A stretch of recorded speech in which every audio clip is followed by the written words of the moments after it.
Bonjour, c'est Stéphanie Lehuger. Bienvenue dans ce nouvel épisode du podcast Le chemin de ma philosophie. Je vous invite à aiguiser votre esprit critique pour décider de l'impact que vous voulez avoir dans le monde.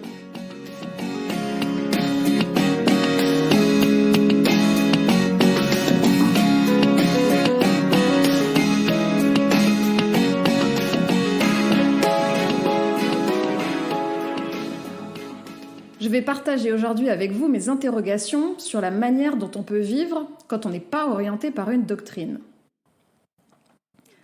Le Larousse définit une doctrine comme un ensemble de croyances ou de principes, traduisant une conception de l'univers, de la société, etc., constituant un système d'enseignement religieux, philosophique, politique, etc., et s'accompagnant souvent de la formulation de règles de pensée ou de conduite.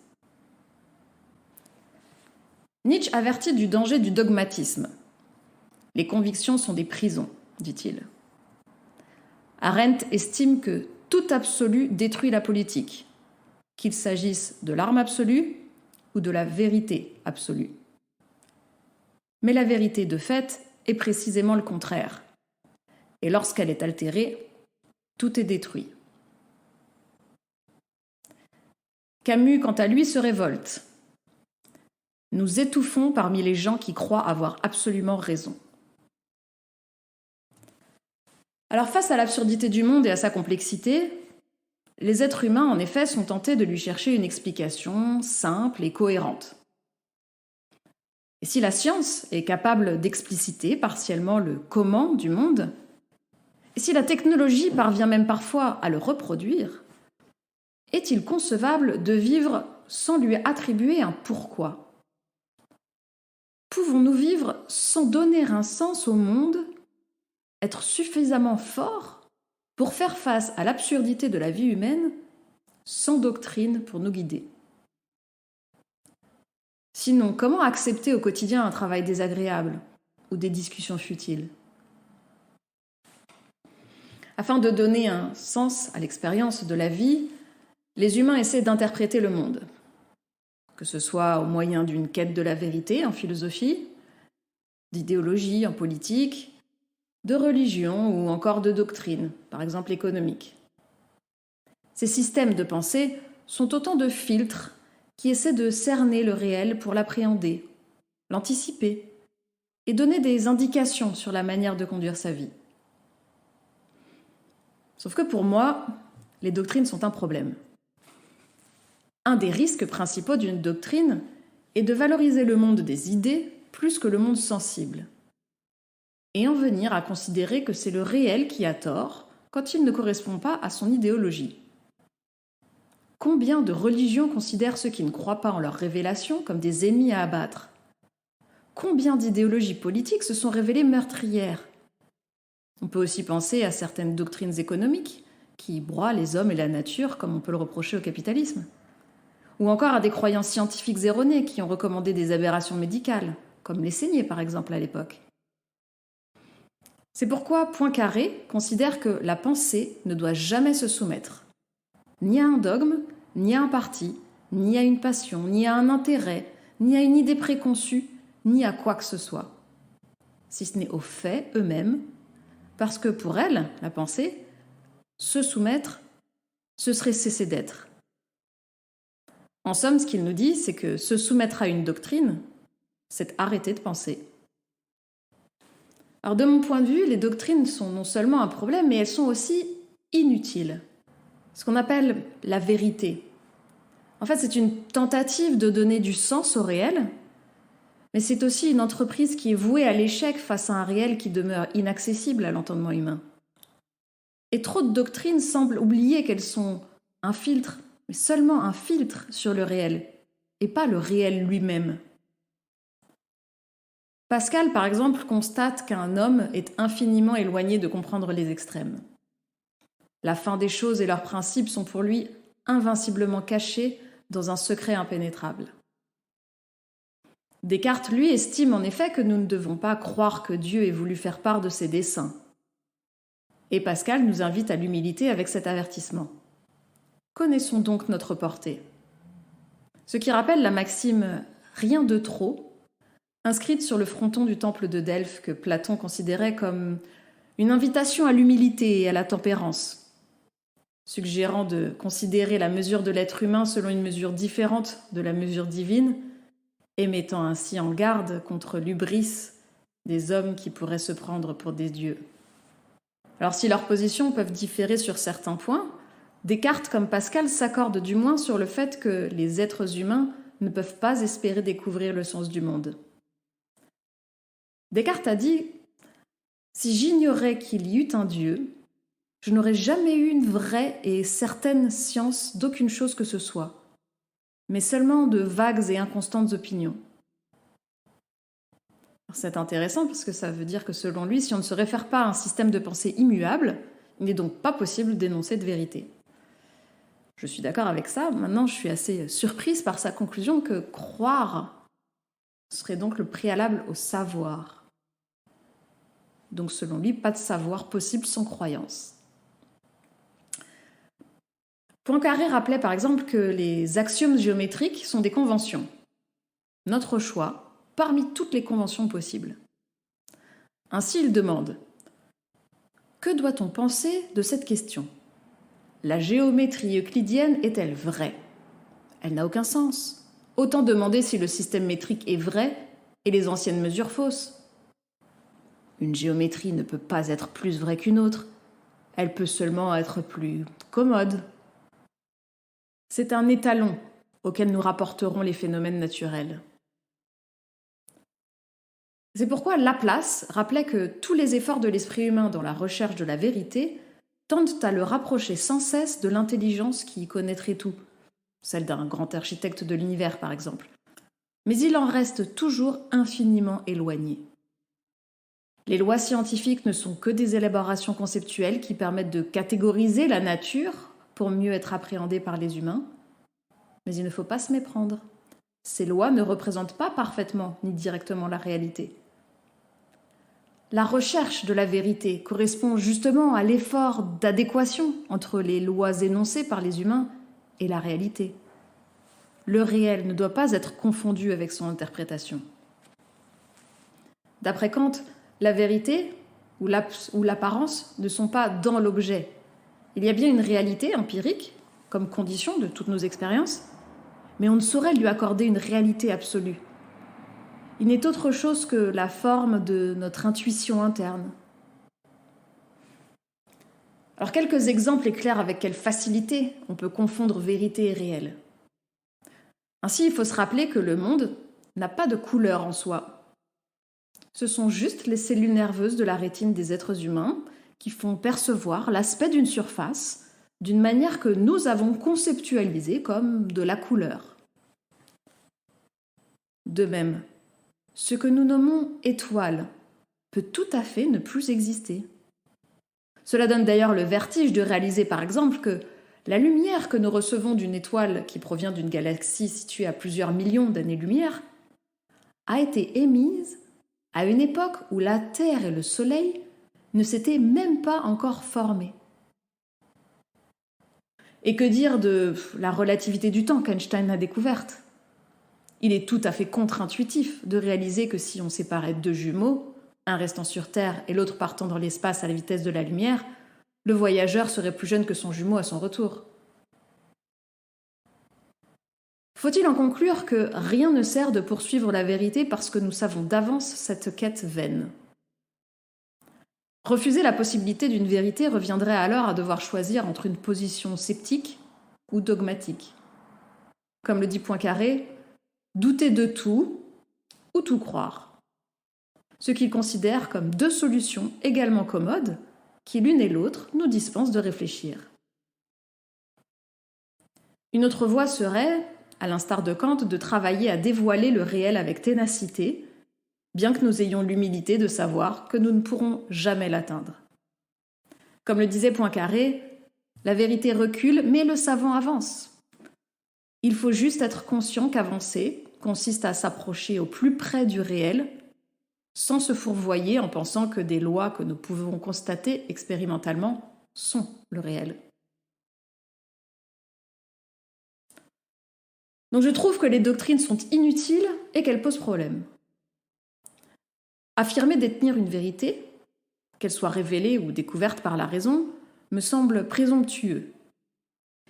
Mais je ne sais pas s'il est envisageable malgré tout de vivre sans doctrine.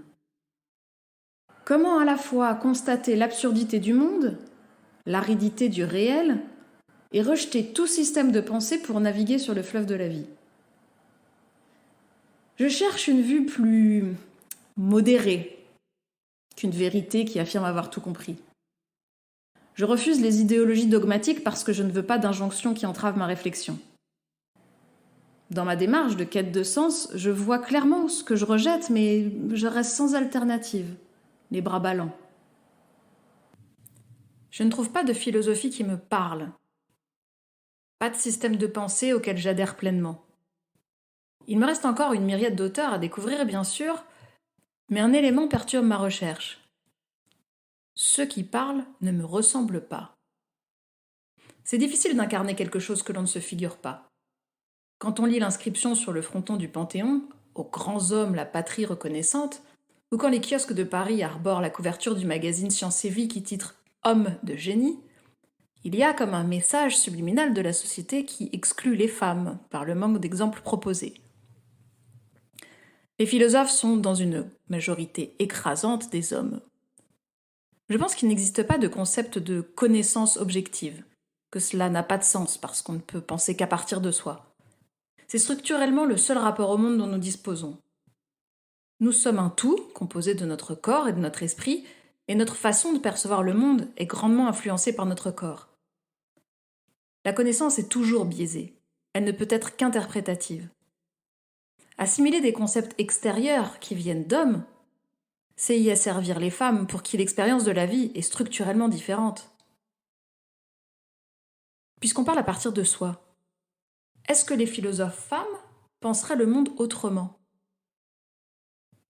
Sans croire, sans réellement d'argument, en une philosophie féminine, parce que c'est un concept qui enfermerait dans un fantasme d'idéal type, je suis convaincue en revanche que l'expérience d'une femme, que ce soit dans son corps, par la place qui lui est assignée dans la société, et peut-être même par son psychisme, ne peut nécessairement pas percevoir le monde selon le même prisme qu'un homme. Ce ne serait alors pas étonnant qu'une philosophie élaborée par une femme me parle plus. J'entends par une femme qui ne chercherait pas à adopter les codes dominants conçus par des hommes. Il faudrait alors traquer les femmes philosophes qui se sont exprimées sur les sujets qui m'intéressent. Ou parler moi-même. Pas avec l'intention de parler aux autres, mais de me parler à moi, de réussir à formuler ce qui me démange et m'interroge. Alors à la question « Comment vivre sans doctrine ?», sans doute que les pensées d'autres avant moi vont m'aider à avancer sur mon chemin, mais le travail m'incombe d'y répondre moi-même si j'ai l'ambition de trouver une réponse qui me satisfasse. S'auto-dépasser, c'est trouver les réponses en soi, chercher en nous-mêmes un modèle. Il faut accoucher de ses propres valeurs. Alors récapitulons les convictions qui sous-tendent ma démarche pour trouver du sens à ce que je fais. Je pense que le monde est absurde.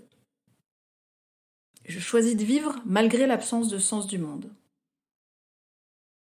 J'estime que le monde sensible a plus de valeur que le monde des idées. Je reconnais que le réel est inaccessible à l'entendement humain. Et je n'adhère pas à l'idée qu'il existe une vérité absolue. Je ne crois pas aux prétentions d'absolu du rationalisme et du déterminisme.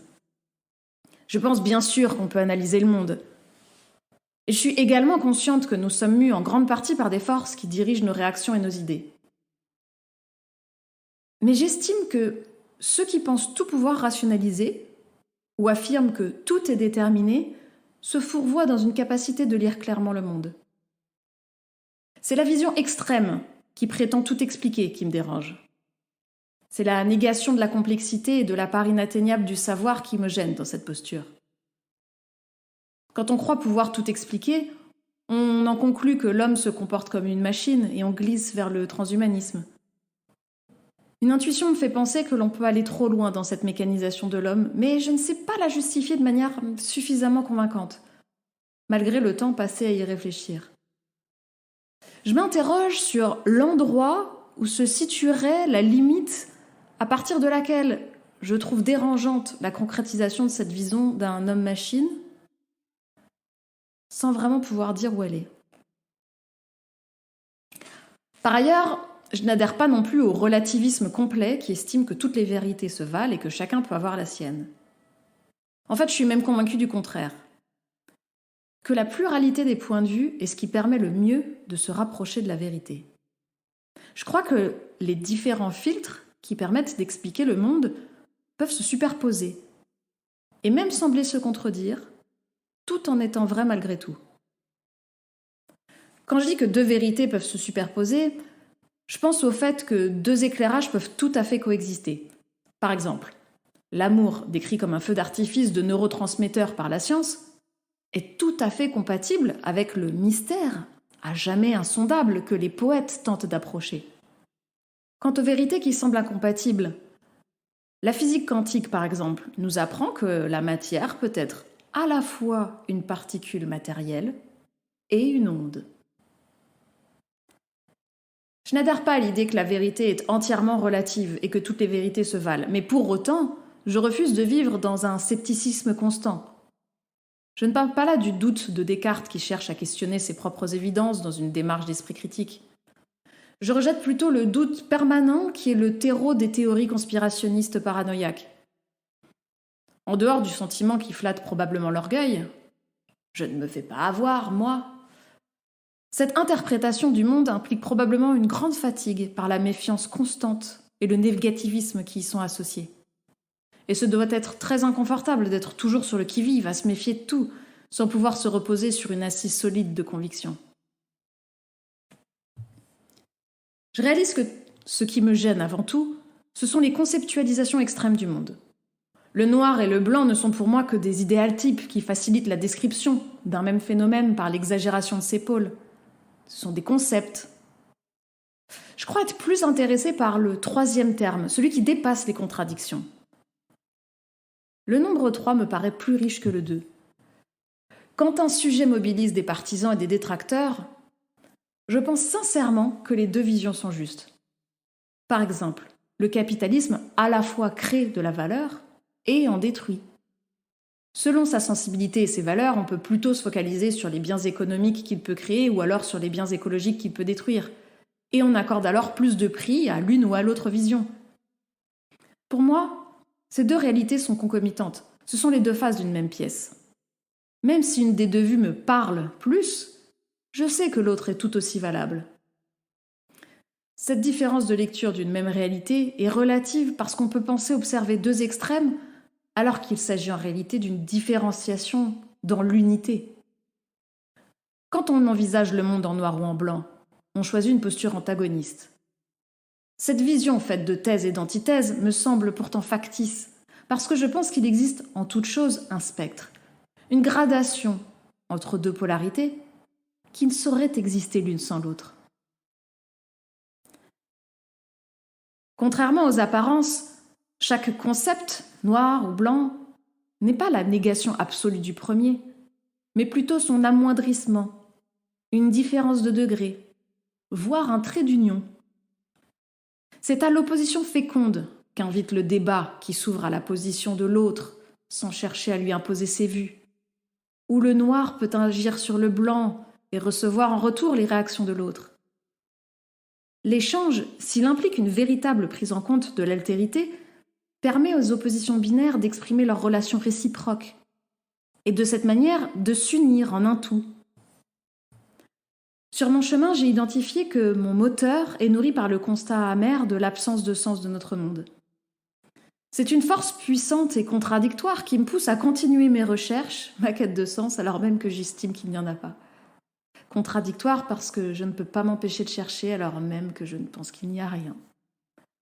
Ce qui m'empêche d'accepter les choses ainsi, c'est que je ne peux pas me contenter des discours qui ont été tenus jusque-là, parce qu'ils ne correspondent pas à mon intuition de la vérité. Peut-être parce qu'ils ont été énoncés par des hommes blancs et que je suis une femme jeune, qui n'a pas du tout le même profil, la même expérience de la vie, que ce soit dans mon corps, dans ma relation aux autres, peut-être parce qu'elle a été inculquée. Pourquoi lutter contre l'idée que la réalité du monde est complexe en voulant l'enfermer dans une vérité qui expliquerait tout ? Ça ne me parle pas du tout. Et pourquoi les humains semblent-ils si friands de doctrines qui leur dictent leur conduite ? Alors, je continue à chercher une voix, VOX, qui résonne avec la mienne. J'en viens à penser que je suis peut-être la mieux placée pour formuler la vérité qui me parlera le plus. La philosophie, en tout cas, est l'outil qui m'aide le mieux dans ce travail. J'ai la volonté de dépasser la simple juxtaposition de visions du monde qui subsistent telles quelles, chacune dans leur coin. En intégrant l'altérité, on peut ambitionner d'atteindre un niveau supérieur qui englobe plusieurs vérités et les dépasse. L'œuvre humaine est constituée des pierres que nous sommes, qui prennent sens en s'agençant les unes aux autres. En dépassant les vieux réflexes de débat qui enferment facilement dans un dualisme, on peut espérer unir les antithèses dans un tout et dévoiler ainsi une vérité. La vérité ?